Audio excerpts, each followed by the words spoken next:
जय हिंद बच्चों, नमः संस्कृताय।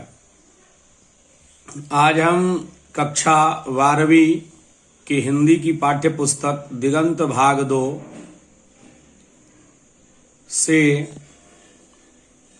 सूरदास की कविता अर्थ के साथ, कवि परिचय के साथ और कुछ प्रश्नों के साथ हम उसका हल कराएंगे। बच्चों, आप मन से वीडियो देखिए, एक एक बात को सुनिए, समझिए, क्योंकि आपकी आगामी दिनों में आने वाली परीक्षाएं हैं। परीक्षा को ध्यान में रखते हुए क्लास 12 12वीं की दिगंत भाग 2 जैसा कि आप देख रहे हैं, उसकी कविता हम आपको पढ़ाने जा रहे हैं। तो जैसा बच्चों, मेरे जो पठन पाठन का जो तरीका है, सबसे पहले हम कवि का परिचय, तत्पश्चात हम काव्य का परिचय, उसके बाद फिर हम कविता का पाठ करेंगे और उसके अर्थ को भी हम बताते जाएंगे। ठीक है बच्चों, देखा जाए क्या बात बताई गई है। कवि का नाम सूरदास है और कविता का नाम पद है। कविता का नाम पद है। देखा जाए बच्चों, सूरदास के बारे में हम जानते हैं। कहता है, सूरदास के बारे में कहा जाता है कि मध्ययुगीन कवियों में सगुन भक्ति धारा के सूरदास, तुलसीदास आदि जो हैं प्रमुख कवि और एक ऊंचे विचार के, ऊंचे कोटि के संत माने जाते हैं। ठीक है बच्चों, आइए हम देखते हैं अनुमानित तौर पर, थोड़ा संक्षिप्त परिचय जानते हैं, कुछ ऑब्जेक्टिव टाइप में, ताकि परीक्षा में प्रश्नों का हल भी मिल जाए। जन्म बच्चों 1478 अनुमानित है और निधन 1583 में। जन्म स्थान दिल्ली के निकट एक सीही है, सीही नामक ग्राम है, वहां बताया जाता है। निवास स्थान ब्रज क्षेत्र में क्रमशः गऊ घाट, वृंदावन एवं पारसोली गांव में हुआ है। इन्होंने शिक्षा कैसे अर्जित किया? स्वाध्याय के द्वारा अर्जित किया, और स्वाध्याय के द्वारा अर्जित की गई शिक्षा ज्यादा पावरफुल, शक्तिशाली और ज्ञानवर्धक होती है। अपने अध्ययन अध्यापन किए, ज्ञान अर्जन किए, काव्य रचना, संगीत का इन्हें विशद ज्ञान था एवं अभ्यास भी करते थे, और लोक ज्ञान का भी ज्ञान था। इनकी रुचि क्या थी बच्चों? पर्यटन, सत्संग, कृष्ण भक्ति। दीक्षा, सूरदास के गुरु कौन थे? तो महाप्रभु वल्लभाचार्य, शुद्ध द्वैतावाद एवं पुष्टि मार्ग की भक्ति साधना के प्रवर्तक, प्रसिद्ध दार्शनिक, आचार्य एवं संत थे। ये महाप्रभु वल्लभाचार्य के बारे में बताया जा रहा है कि उन्होंने सूरदास को पुष्टि मार्ग में भक्ति की शिक्षा दी। दीक्षा का काल क्या रहा है? 1509-10 अनुमानित। अब है विशेष में बताया गया कि जन्म से अंधे अथवा बड़े होने पर दोनों आंख जाती रहती है। किंवदंतियां है कि सूरदास बचपन से ठीक थे, बड़े होने पर किसी कारणवश उनकी आंखें चली जाती है, सूर हो जाते हैं, दोनों आंख से अंधे हो जाते हैं। मृदुल, विनम्र, निराभिमानी, भावुक और अंतर्मुखी स्वभाव के विरक्त महात्मा हैं सूरदास। प्रमुख कृतियां बच्चों, सूरदास की जो प्रमुख कृतियां हैं, सूरसागर, साहित्य लहरी, राधा रसकेली, शूर शारावली आदि है। लेकिन इनकी जो सबसे प्रसिद्ध कृतियां है वो सूरसागर है, वो विश्व प्रसिद्ध है। जैसे श्रीमद् भागवत एक पुराण है, ठीक उसी प्रकार श्रीमद् भागवत की तरह ही यह 12 खंडों में, 12 स्कंदों में बटी हुई है, और इसे हिंदी साहित्य का श्रीमद् भागवत कहा जाता है। श्री कृष्ण और सूरदास का जो प्रेम है वह वात्सल्य प्रेम के रूप में प्रकट हुआ। सूरदास के जो आराध्य देव थे वो कौन थे? भगवान श्री कृष्ण थे। अब हम थोड़ा और परिचय जान जाते हैं। साहित्य के क्षेत्र में कहा जाता है मध्यकालीन कवियों में जो सूरदास सगुन भक्ति धारा के उपासक थे, तो जो इन्होंने अपनी भाषा ब्रज की अपनी कोमलता, लालित्य और माधुर्य के कारण अत्यंत लोकप्रिय हुए और कई एक सदियों तक इस क्षेत्र की विशेषता रही। कृष्ण और उनकी लीलाओं की जातीय स्मृति संजोए ब्रज भाषा का गोचरण ऐसा फैला कि उसकी एक व्यापकता हो गई। सूरदास इसी ब्रज भाषा के महानतम कवि हैं। यद्यपि ब्रज भाषा में अनेक कवि हुए, अनेक कवियों के द्वारा कविता दी गई, लेकिन जितनी समृद्ध सूरदास की भाषा थी, वैभवपूर्ण थी, गांधीर्यपूर्ण थी, उतनी किसी और अन्य कवियों में नहीं थी। सूरदास बच्चों मध्यकालीन सगुन भक्ति धारा के कृष्ण भक्ति शाखा के अन्यतम एक अलग कवि हैं। महाप्रभु वल्लभाचार्य इनके गुरु हैं। पुष्टि के मार्ग में भक्ति के मार्ग में अष्टाक्षप के उत्कृष्ट कवियों में श्रेष्ठ माने जाते हैं। महाप्रभु वल्लभाचार्य से दीक्षित होने से पूर्व वे दास्य विनय दैन्य भाव के आर्त पद गाया करते थे। दीक्षा के बाद कुछ पद सुनकर गुरु ने उससे कहा, सूर है को ऐसो ज्ञात काहे को हो, कछु भगवत लीला वर्णन करो। और तब से सूरदास के अंदर दीक्षा गुरु के श्रीमुख से सुनने के बाद भागवत दसम स्कंद सुनकर उनके भीतर लीला गान की प्रेरणा जगी और उनके मन में भक्ति भावना की ऐसी धारा बही कि श्री कृष्ण के लीला पद रचने लगे। और तब से लेकर सूरदास कृष्ण भक्ति की ओर अपनी गहन अंतरात्मा को लेकर प्रकट हुए। श्री कृष्ण का जन्म, शैशव, किशोरावस्था की आदि विविध लीलाओं का विषय बनाकर कवि ने अनेक भावों में रसों की ऐसी बाढ़ ला दी जिसे सुनकर मन पुलकित और गदगद हो जाता है और लगता है कि हम इस भक्ति रूपी रस रूपी भक्ति में गोता लगा लें।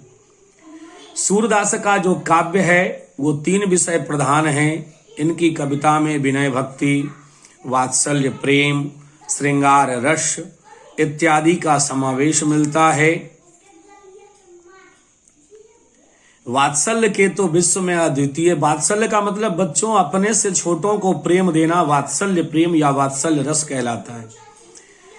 तो वात्सल्य रस के ऐसे अद्वितीय कभी आज तक दिखाई नहीं पड़े हैं। इनकी विशेषता यह है कि पाठक जब पढ़ते हैं तो नीरस और जटिलता को भूलकर भाव विभोर हो उठते हैं।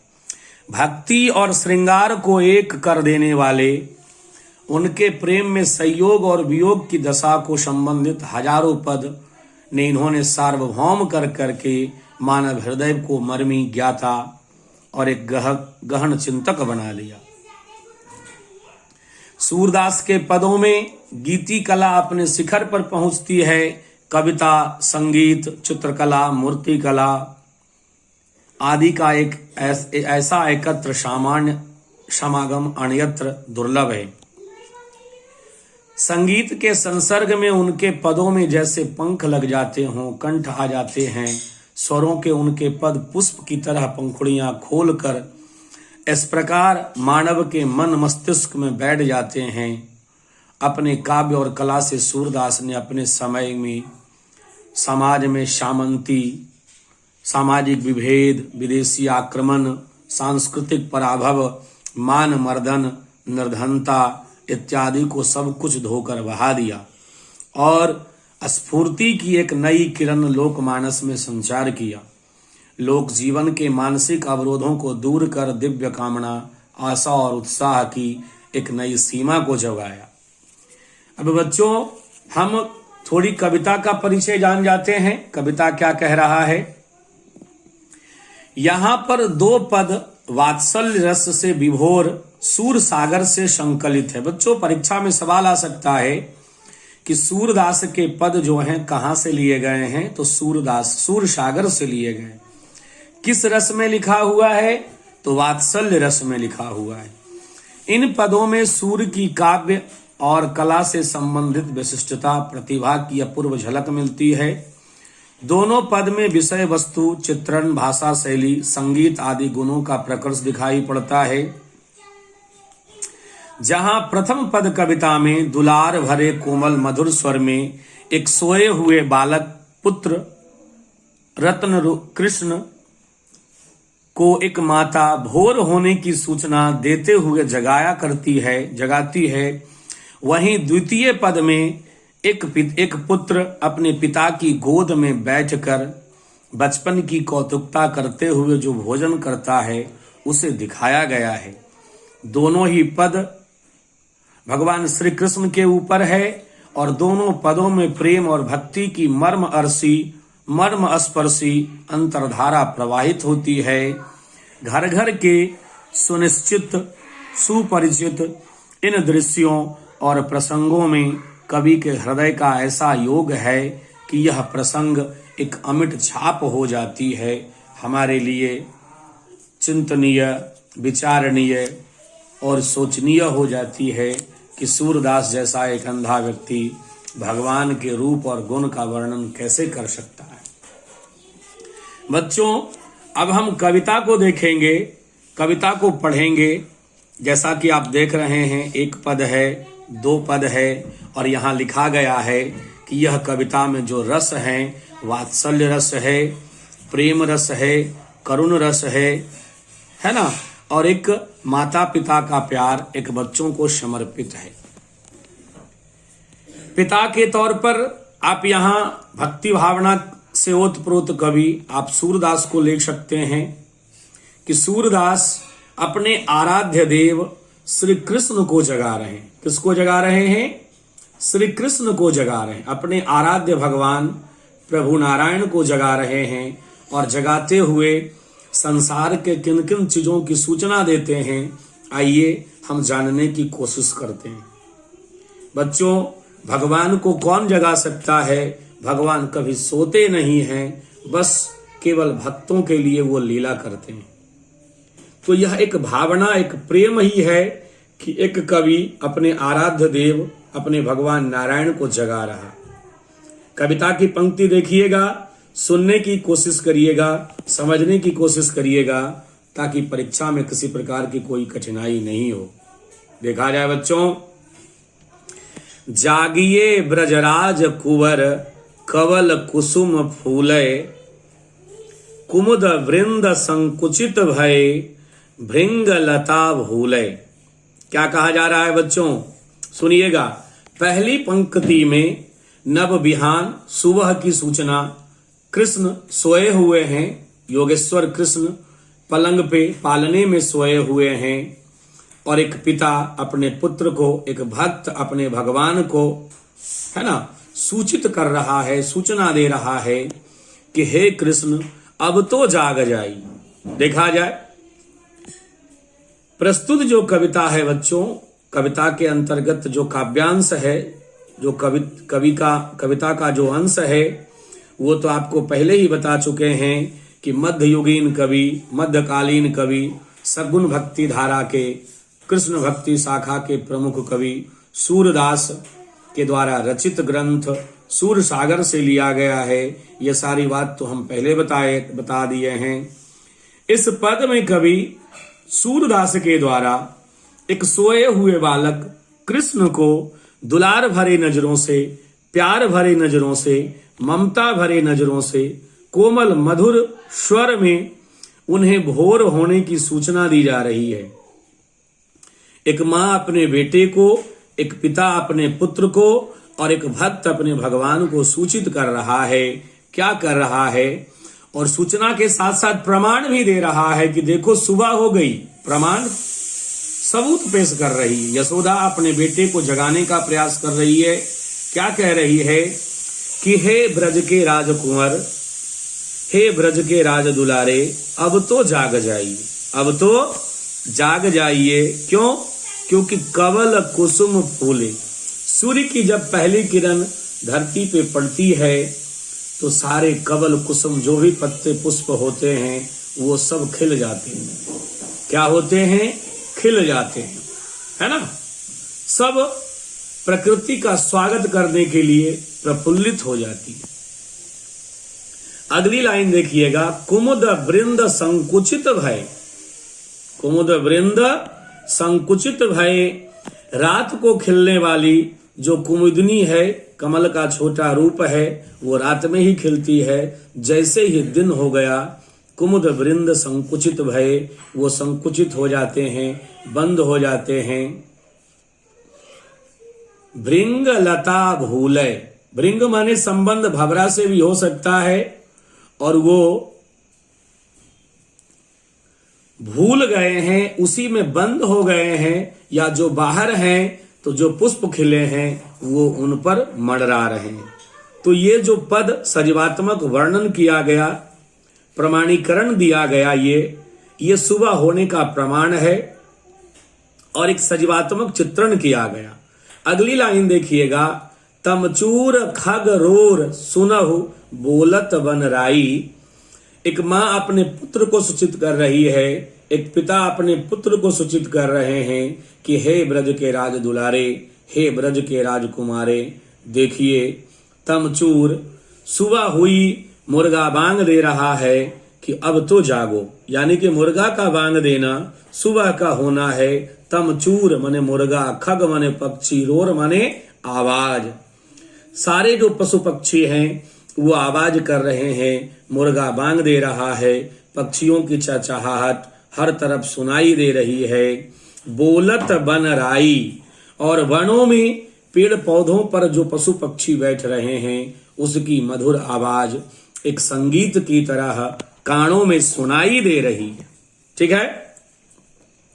अगली कविता की हम पंक्ति देखेंगे, रामभती गौ खरिकानी में बछरा हित धाई, विधु मलिन रवि प्रकाश गावत नर नारी। अगला प्रमाण क्या है बच्चों? कि गैया जो है अपने गौशालों में, बाड़ों में जाने के लिए रंभा रही है, रात्रि में जो बनाती है वह अलग स्थान खोज रही है, अपने बाड़े में जाने के लिए मालिक को पुकार रही है। वह भी सूचना दे रही है कि ये मेरे मालिक, अब तो सुबह हो गया, अब तो हमें यहाँ से निकालो, बथान पर ले चलो, बाड़े में ले चलो। और बछड़ा हित धाई, बछड़ा जो है वह भी अपनी माँ के साथ जाना चाहता है, यानी कि उसे भी उस सुबह का इंतजार है ताकि उसका माँ के साथ क्या होगा? मिलन होगा। ठीक है। विधु मलिन रवि प्रकाश गावत नर नारी, रात का राजा चंद्रमा का जो प्रकाश है वह मलिन हो गया, चंद्रमा के प्रकाश की कांति छीन हो गई, अर्थात रात्रि समाप्त हो गई। सूर्य का प्रकाश चारों ओर फैल गया, जो दिन और सुबह होने की सूचना देता है कि अब तो सुबह हो गई। नर और नारी अपने क्रियाकलाप में व्यस्त हैं, मधुर स्वर में प्रकृति का स्वागत कर रहे हैं और सभी को सूचित कर रहे हैं कि सूचना हो गई है। इसलिए सूर श्याम प्रात उठो अंबुज करधारी, हे अंबुज करधारी, अपने हाथ में कमल को धारण करने वाले श्री कृष्ण। सूर्य श्याम कहते हैं कि हे मेरे आराध्य देव श्री कृष्ण, योगेश्वर कृष्ण, अब तो प्रातः उठो, दिन दुनिया का दर्शन करो, भक्तों की आवाज सुनो, भक्त की पुकार सुनो, करुण पुकार सुनो, अब तो प्रातः जग जाओ। इतने प्रमाण हम दे चुके हैं। अंबुज करधारी, भगवान को यहाँ अंबुज करधारी कहा गया है, यानी कि भगवान अंबुज का मतलब अम्ब और जल। अम्ब माने जल, जा माने जन्म लेने वाला, जो जल में जन्म लेता है उसे अंबुज, कमल, जलज, पंकज कहते हैं। तो भगवान को यहाँ अंबुज करधारी कहा गया है। कमल को हाथ में धारण करने वाले कृष्ण को कहा गया है कि हे मेरे कृष्ण राज दुलारे, आंखों के तारे, अब तो आप जगो, क्योंकि सुबह होने का संकेत और प्रमाण प्रस्तुत हो चुका है। ठीक है बच्चों। अगली कविता हम देखते हैं 2 नंबर में। क्या है? पहले ही बता चुके हैं कि एक बालक अपने पिता की गोद में बैठा है और भोजन कर रहा है, और बच्चों में जो कौतुकता होती है, जो चंचलता होता है, उसको दिखाया गया कि हमारे योगेश्वर कृष्ण किस प्रकार भोजन करते हैं, अब भोजन करने में कौन कौन से क्रियाकलाप को करते हैं। ठीक है बच्चों, देखा जाए दिगंत भाग 2 से लिया गया है, पद से, शीर्षक पद से है, रचयिता सूरदास हैं, सूरदास भक्ति धारा के प्रमुख कवि हैं, और उसमें भी भक्ति धारा में श्री कृष्ण की भक्ति के कवि हैं, श्री कृष्ण के भक्त हैं। ठीक है, इस अंश में एक बच्चों की सुलभता, चंचलता और चपलता का बोध किया गया है, और इस सुंदर चंचलता और चपलता में श्री कृष्ण, प्रभु श्री कृष्ण की जो लीलाओं का दिग्दर्शन होता है, वह बड़ा आनंदमय, रोचक और चिताकर्षक होता है, बड़ा मनोहर होता है। देखा जाए क्या है पद पढ़ेंगे और सबको अर्थ बैठाएंगे। नंद बाबा अपने बेटे श्री कृष्ण को अपनी गोद में बैठाकर खिला रहे हैं, और खिलाने का क्रम क्या है, खिलाने के बाद कौन कौन सी उपस्थितियां प्रतिबिंबित होती है, उन सबों का चित्रण सूरदास के द्वारा, बाबा सूरदास के द्वारा कैसे किया गया देखिए।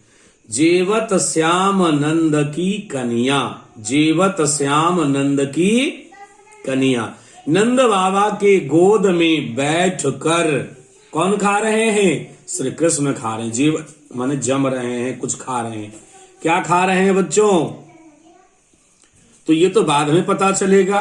पहले पद है कि जीवत श्याम नंद की कन्या, नंद बाबा की गोद में बैठकर भगवान श्याम राज दुलारे श्री कृष्ण द्वारकाधीश खा रहे हैं, कौतूहल भी कर रहे हैं, चंचलता भी दिखा रहे हैं। क्या दिखा रहे हैं, कछुक खात कछु धरणी गिरावत, कछुक खात कछु धरणी गिरावत, कुछ खाते हैं और कुछ जमीन पे क्या करते हैं, गिरा देते हैं। जैसे एक बच्चे का क्रम होता है ना, कुछ खाते हैं, कुछ भूमि पर गिरा देते हैं। कछुक खात कछु धरणी गिरावत, छवि निरखत नंदरणिया, और जब यह छवि यशोदा उनकी माँ नंद की रानी देखती है, अत्यंत प्रमुदित भाव से देखती है, खुश हो जाती है, उसका मन पुलकित से भर जाता है, अमोद प्रमोद से भर जाता है।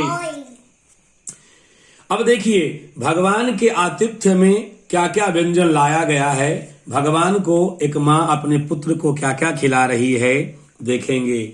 बरी बरा बेसन बहु भातिन व्यंजन विविध अंगनिया, बरी बरा बेसन बहु भातिन व्यंजन विविध अंगनिया, है ना। एक भगवान के लिए भक्त ने क्या क्या प्रस्तुत किया है हम देखेंगे।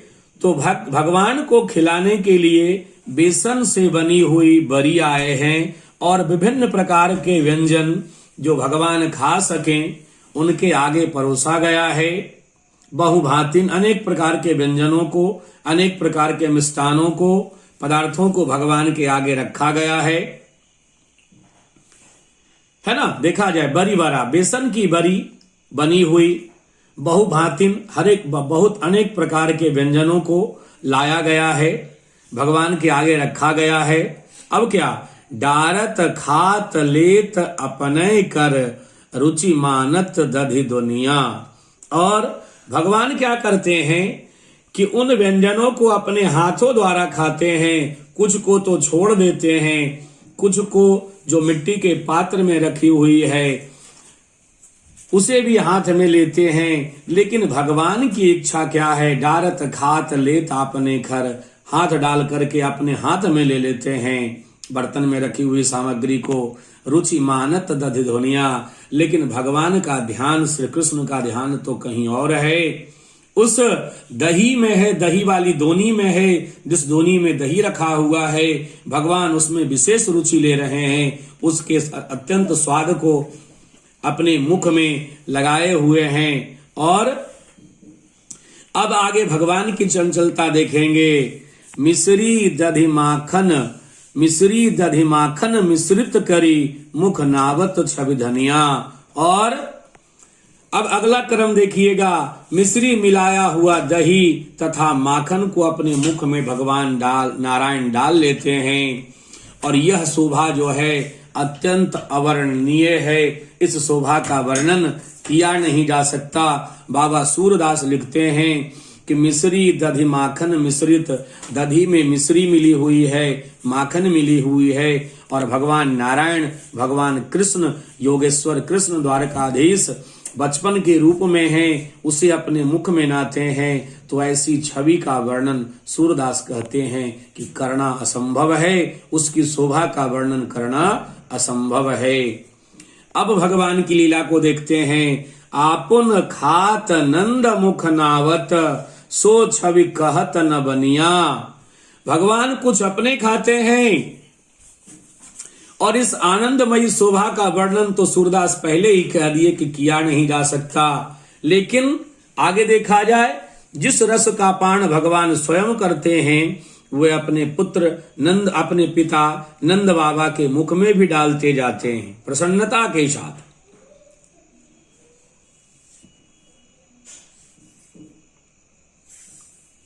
सो छवि कहत न बनिया, ऐसी छवि का वर्णन करना असंभव है। आगे देखिएगा, कवि कह रहे हैं कि जो रस नंद जसोदा विलसत, जिस रस का पान, भक्ति रूपी रस का पान स्वयं भगवान नारायण को पुत्र रत्न में प्राप्त कर जो रस का आनंद जसोदा और नंद बाबा ने लिया है, ऐसे आनंद का वर्णन करना संभव ही नहीं है ना। ऐसी प्रसन्नता उन दोनों को जो मिल रही है, सो नहीं तिहु भुवनिया, वह प्रसन्नता, वह आनंद, वैसा मौका, वैसा अवसर तीनों लोकों में किसी को संभव नहीं है, सुलभ नहीं है। कैसा सुलभ कि भगवान गोद में बैठे हो नारायण, स्वयं खा रहे हैं और अपने भक्तों को भी खिला रहे हैं। मातृवत और पुत्रवत भक्त और भगवान का प्रेम भी दिखा रहे हैं। तो ऐसा आनंद केवल जसोदा और नंद के भाग्य में ही लिखा हुआ है, तीनों लोकों में किसी को नहीं लिखा हुआ है। अंततः सूरदास क्या कहते हैं, भोजन करि नंद आचमन लिन्हो, मांगत सूरज उठनिया। नंद जी भोजन करने के बाद कुल्ला करते हैं और अपने बच्चों को भी करवाते हैं, है ना। और भगवान से भक्त सूरदास, बाबा सूरदास कहते हैं कि हे प्रभु, कुछ तो भक्तों पर कृपा करो, आपका जो खाया हुआ बचा हुआ जूठा है वह हमारे लिए अमृत तुल्य के समान है। अब तो आप उस जूठे को छोड़ दो, हम उसे प्रसाद समझकर ग्रहण करेंगे, उस जूठन को प्राप्त करेंगे और हम अपने आप को धन्य मानेंगे। ठीक है बच्चों, आपने कविता देखा। अब आइए हम थोड़ी सी इसकी हम कुछ प्रश्न उत्तर का भी हम जवाब दे देते हैं। उन प्रश्नों का जवाब आप देखिएगा, कोशिश करिएगा, सोचिएगा और समझिएगा। ठीक है बच्चों, ताकि आपको किसी प्रकार की कोई कठिनाई का सामना ना करना पड़े। प्रश्न पद के साथ बच्चों देखिए क्या लिखा हुआ है। प्रथम पद में किस रस की व्यंजना हुई है? तो कविता तो शुरू से बच्चों वात्सल रस में लिखा गया है, तो इस क्वेश्चन का जवाब होगा, चाहे हम ऑब्जेक्टिव में लिखें, सब्जेक्टिव में लिखें, सबका आंसर एक ही होगा कि प्रथम पद में बात भक्ति को दिखाते हुए, सगुण भक्ति को दिखाते हुए वात्सल्य रस की व्यंजना, वात्सल्य रस की ध्वनि प्रस्तुत हुई है। किस रस की ध्वनि प्रस्तुत हुई है? वात्सल्य रस की। ठीक है ना, वत्सलता का रस प्रकट हुआ है, तन्मयता विभोर हो जाता है, मन पुलकित हो जाता है। अगला क्वेश्चन देखिएगा, गायें किस ओर दौड़ रही है? तो जैसे ही सुबह हुई है, गायें अपने बाड़े में जाने के लिए अपने बच्चे को संकेत दे करके अपने बच्चों के साथ गौशाला में जाने के लिए और बछड़े को दूध पिलाने हेतु दौड़ पड़ती है। प्रथम पद का भावार्थ अपने शब्दों में लिखें। तो प्रथम पद में भाषा, वस्तु इत्यादि जो है एक संगीतात्मकता में है, दिखाई पड़ती है। इस पद में जो आपका प्रथम पद है, जागिए ब्रजराज कुंवर कवल कुसुम फूले, संगीतात्मकता की झलक दिखाई पड़ती है और साथ में कृष्ण को मधुर भरे स्वर में, कोमल भरे स्वर में कृष्ण, भगवान कृष्ण को भोर होने की सूचना दी जाती है और सूचना के साथ साथ प्रमाण दिए जाते हैं कि कमल का फूल खिल गए, मुर्गा बांग दे रहा है, पक्षी चहचहा रहे हैं, गायें रंभा रही है, अपने बछड़े को दूध पिलाने के लिए बेचैन हो रही है। ठीक है ना। इन सब के माध्यम से भगवान योगेश्वर कृष्ण को जगाने का प्रयास किया जा रहा है। ठीक है बच्चों, अब हम अगला देखेंगे। पठित पाठ के आधार पर सूरदास के वात्सल्य वर्णन की विशेषताएं लिखिए। देखा जाए, सूरदास का जो वात्सल्य है बच्चों, वो बाल सुलभ है, प्रकृति सुलभ है और अंतर्वृत्त चित्तियों को बताता है। बिल्कुल सजीवात्मक ढंग से प्रमाणीकरण के तौर पर प्रकट होता है। विद्वानों ने इसकी बहुत प्रशंसा की है।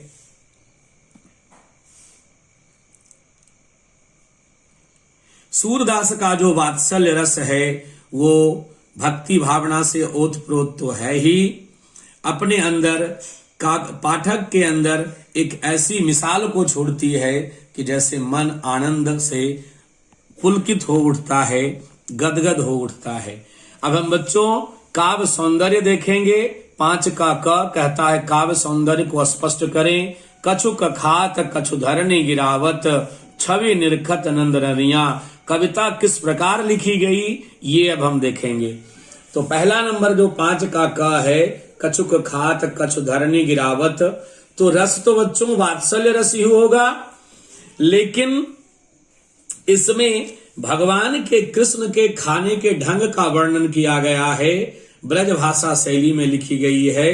चूंकि कृष्ण ब्रज से संबंध रखते हैं तो ब्रज भाषा की शैली है, काव्यात्मक है, गेयात्मक पद है, लयात्मक पद है, भक्ति भावना से ओतप्रोत है और वात्सल्य रस के साथ साथ बच्चों इसमें रूपक अलंकार का प्रयोग हुआ है। कौन अलंकार का बच्चों? रूपक अलंकार का प्रयोग हुआ है। ठीक है ना।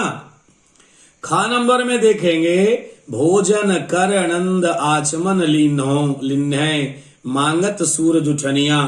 तो इसमें भी बच्चों वात्सल्य रस का वर्णन हुआ है, कृष्ण के बाल सुलभ मनोहारों का वर्णन हुआ है, कृष्ण के बाल सुलभ चंचलताओं का वर्णन हुआ है कि कृष्ण जो कुछ भी खा रहे हैं स्वयं तो खा ही रहे हैं, नंद बाबा के मुख में भी डाल रहे हैं और ऐसी शोभा का वर्णन करना असंभव है।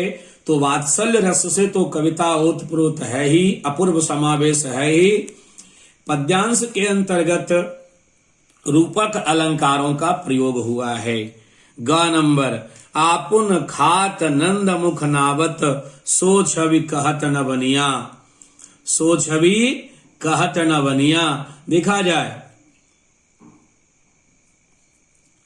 अपने भी खाते हैं, नंद बाबा के मुख में भी डालते हैं, इस छवि का वर्णन करना असंभव है, संभव ही नहीं है। कविता ब्रज भाषा की शैली में लिखी गई है, रूपक अलंकार वात्सल्य रस का समावेश हुआ है। ख नंबर जरा एक बार और देख लीजिएगा, भोजन करि नंद आचमन लिन्ह मांगत सूर जुठनिया। कृष्ण की जूठन नंद जी से मांगते हैं।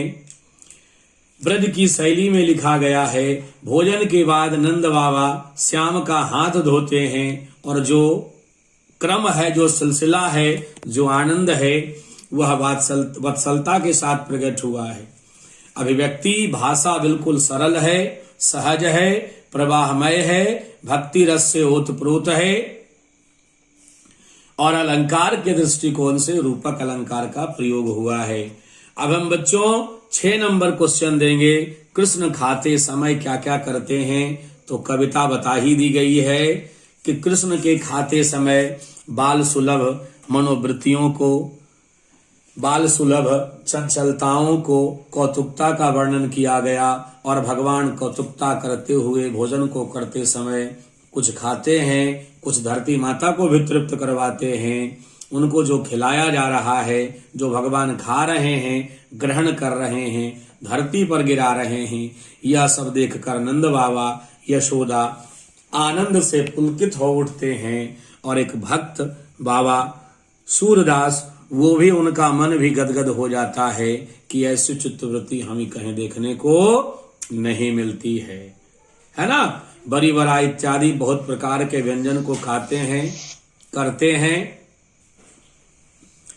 ठीक है बच्चों, इस प्रकार कृष्ण खाते समय अपनी लीलाओं से सबका मन क्या करते हैं बच्चों, मोह लेते हैं। ठीक है, हमने प्रश्न का उत्तर भी करा दिया बच्चों। आगे अगर आपको किसी प्रकार की कुछ पठन पाठन से संबंधित, 12 के हिंदी से, व्याकरण से, कहीं से भी कुछ संबंधित हो, हमें आप बेहिचक पूछ सकते हैं, हम आपके पास अवश्य पहुंचा देंगे। ठीक है बच्चों, धन्यवाद।